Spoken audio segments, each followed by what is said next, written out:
이들은요 가만히 있지 않아요. 계속 공격해 옵니다. 가만히 있으면 죽어요, 여러분. 외치지 않으면 죽습니다. 신앙생활이 똑같잖아요.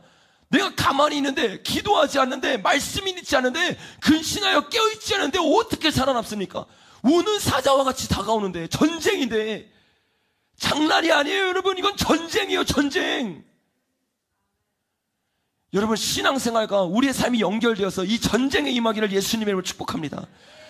이 전쟁 가운데 여러분 계속해서 싸우는 우리 금요일날 오셨던 그런 목사님 한 분, 여러분 부족해요, 부족해.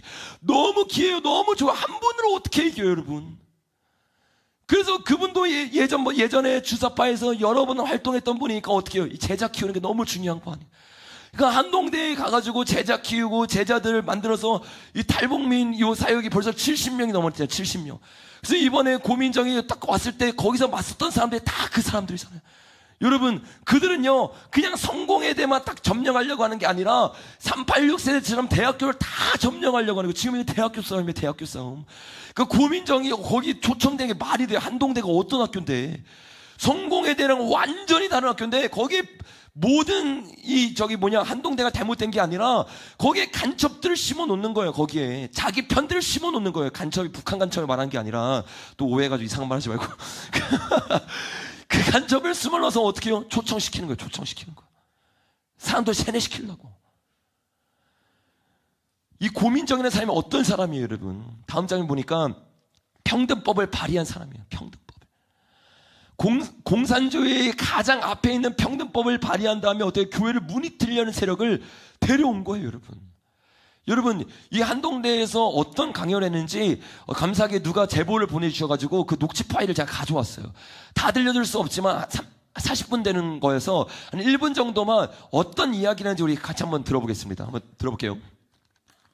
제가 질문을 그래도 받아야 되니까 5분만 얘기하고 끝낼게요. 근데 하다 보면 막 고민될 때 있죠.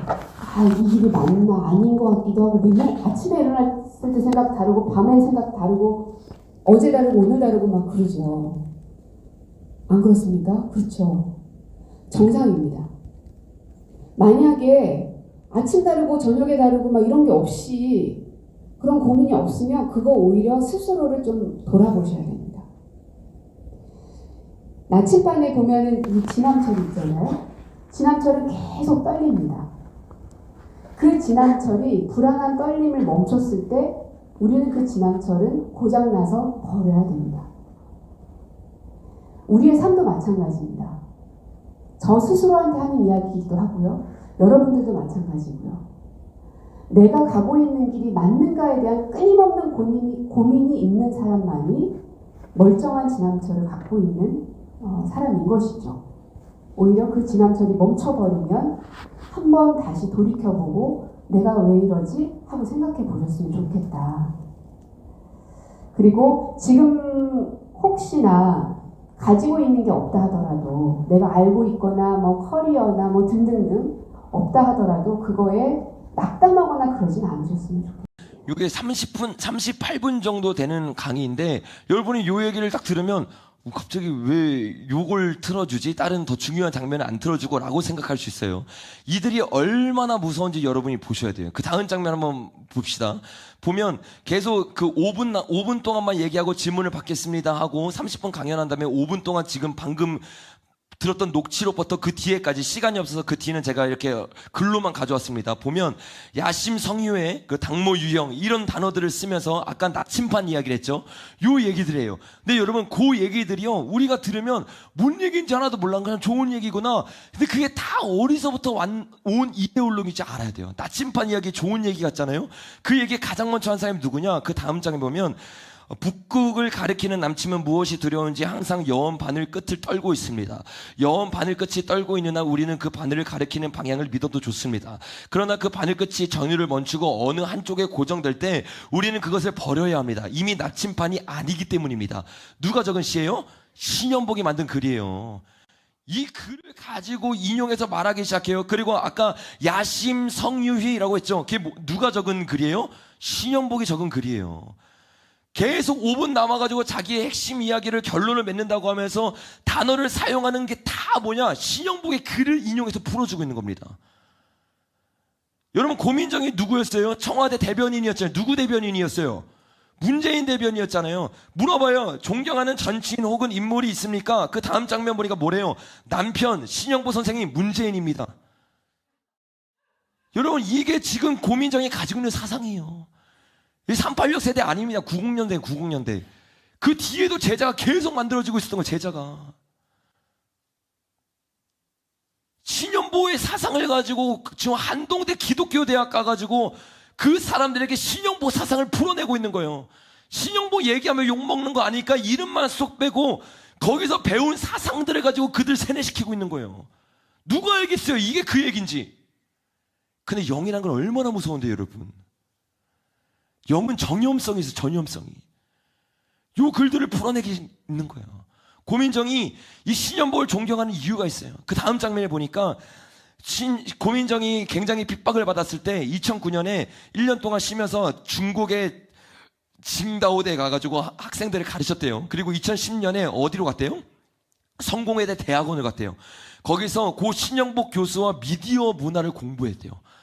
거기서부터 신영복으로부터 어떻게 해요? 제자화된 거예요. 신영복이요, 2008년에 딱 불려가서 바로 제자 키워야겠다 해서 성공회대 딱 들어가서 누굴 잡은 거예요? 이 고민정을 잡아버린 거예요. 그 고민정이 거기다 딱 잡혀가지고 어떻게 지금 대변인으로 뭐하고, 이거 지금 짐승의 입이 돼가지고 대변하고 있잖아요. 짐승의 입이 돼가지고. 이게 여러분 성경에서 일어나는 일이 그냥 그대로 일어나는 거라니까요.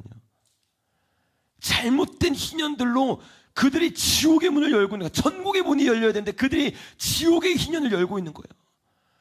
그가 신영보 선생으로부터 받은 것 때문에 이 슬럼프에서 벗어날 수 있었대요. 어떻게 벗어나느냐? 방송인에게 1년은 시청자에게 잊혀지기 충분한 시간이라 두려운 것도 사실이었습니다. 그때 존경하는 신영보 선생님이 그래서 그릇을 채우려고 하지 말고 그릇의 크기를 키워야 된다는 말을 듣고 회복이 됐대요. 다음 장면 한번 봐보세요. 다음 장면. 여러분, 그가 마지막으로 말했던 게 당모 유형이거든요. 그게 뭐냐면, 왜 그거를 깨고 더 큰 잔으로 만들 생각을 못합니까? 이게 신영복 선생이 자기가 했던 말이에요. 그거를 가지고 어떻게 해요? 풀어내기 시작하는 거예요. 한동대에서 예수님의 희년이 선포돼야 되는 곳에서 5분 동안 다 말하고 나서 이제 학생들이 질문하는 시간에 갔습니다. 그 질문하는 시간에 한 학생이 질문을 던져요. 다음 장면 보니까, 네, 의원님 정말 오늘 말씀 잘 들었습니다. 저도 분노에 대해서 생각해 봤는데 한 가지 궁금한 것은 2019년에 북한 북송 문제가 있지 않았습니까? 근데 문재인 정부는 사람이 먼저다라고 늘 얘기하는데, 그때 탈북민을 사랑하는 사람으로서 북한에 사랑하는 사람이 북송되는 걸 봤을 때 마음이 너무 아팠습니다. 왜 사람이 먼저다라고 하면서 그 탈북민에 대해서는 침묵했습니까? 라고 질문을 던졌어요. 너무 잘 던졌죠. 여러분, 이런 청년들이 일어나야 될 줄로 믿습니다. 그때 고민정이 말하는 거예요. 북송 사건에 대해서 말씀해 주셨는데 질문을 연달아 3개 받았습니다. 이게 두 번째 질문이었고 첫 번째 질문에 이어서 질문을 하는 거예요. 그리고 북송 사건 말씀을 주셨는데 워낙 긴 얘기나 다 말씀드리기는 어렵지만, 당시 이제 그들에게 대한 정보로는 북한에서 굉장히 많은 사람들을 살인을 저지르고 왔던 사람이기 때문에 한국 정부로서는 국제적으로 그러기 때문에 보낼 수밖에 없었습니다. 이렇게 얼버무리고 그냥 끝내버렸어요. 근데 여러분, 제가 저번 주에 여러분에게 나눈 것처럼 그들이 살인자였습니까? 아니요, 살인자 아니었습니다. 그리고 그들이 설령 살인자라 할지라도 그들이 귀국 와가지고 돌아가기를 원치 않았어요. 근데 나가길 원치 않은 사람을 어떻게 다시 북송시켰는지 여러분 한번 보세요. 다음 장면 봐보겠습니다. 영상이에요. 탈북어민 북송 사건과 관련해 정부가 당시 판문점에서 찍은 영상을 추가 공개했습니다. 통일부 직원이 찍은 4분 분량의 영상에는 앞서 공개한 사진처럼 탈북어민이 북송에 저항하는 듯한 모습이 담겨 있었습니다. 엄지인 기자입니다. 안대로 눈을 가리고 포승줄에 묶인 탈북어민 2명이 차례로 판문점 남측 자유의 집에 들어섭니다. 탈북어민들은 경찰 특공대원에게 팔을 붙잡힌 채 2층 대기 장소로 이동하고 이들이 갖고 있던 물품도 검은색 봉투에 쌓여 옮겨집니다. 얘들이 가지고 온 게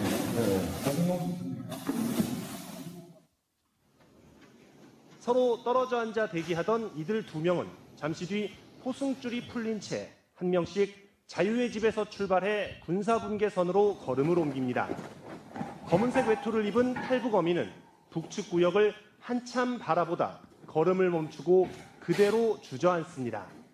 그러더니 손을 대고 바닥에 엎드려 옆으로 이동하려다 제지당합니다. 이 혐의는 결국 경찰특공대원에게 붙들려 군사분계선을 넘었습니다. 여러분, 저게 가고 싶어하는 사람의 모습이에요? 절대 아닙니다. 절대. 근데 저런 사람을요 억지로 보내버린 거야. 자유를 완전히 무너뜨려 버린 거야. 여러분, 이거는요 대한민국에서 절대로 있어서는 안 되는 이야기예요. 여러분, 그 다음 장면에 보니까 이렇게 말해요.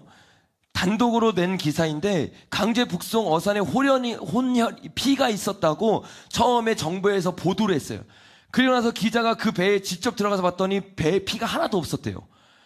그 단독에 대해서 계속 내고 정부한테 물었더니 정부가 지금까지도 한 번도 그것에 대해서 어떻게 해요? 반박을 하지 못합니다. 그러니까 완전히 거짓말을 쳐서 이 이야기를 하고 있는 거예요. 한 탈북잔재에서 문재인 대통령을 그때 당시에 고발을 했어요. 그 고발했던 내용들을 보니까 강제북송 어부에 대해서 계속 얘기를 하는 거예요. 근데 얘기를 하는데 뭐라고 얘기를 합니까? 강제북송 어부 16명 살인한 건 조작한 거다라고 얘기를 하고 있어요.